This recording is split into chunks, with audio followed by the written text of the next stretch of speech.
విఘ్నాధిపతి అయిన వినాయకుడిని 16 రూపాల్లో తాంత్రికులు పూజిస్తుంటారు. నిజానికి వినాయకుడికి 32 రూపాలున్నాయి. వాటిలో 16 మాత్రం అత్యంత ముఖ్యమైనవి. వీటిలో సిద్ధి గణపతి రూపం ఒకటి. దీనినే పింగళ గణపతి అంటారు. ఈ రూపం పరిపూర్ణత్వానికి సంకేతం.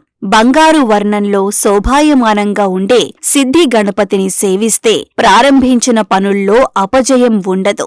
ఈ వినాయకుడి రూపానికి 4 చేతులుంటాయి. కుడి చేతిలో మామిడి పండు, పరశువు ఉంటాయి.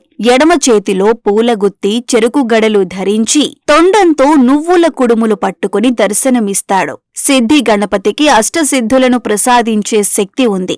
ఈ గణపతి ఆరాధనతో తలపెట్టిన కార్యాలను నిర్విఘ్నంగా పూర్తి చేసే శక్తి లభిస్తుంది. రోజూ సిద్ధి గణపతిని ధ్యానించటం వల్ల మన ఆలోచనలకు అనుగుణంగా పరిస్థితుల్లో మంచి మార్పులు వస్తాయి.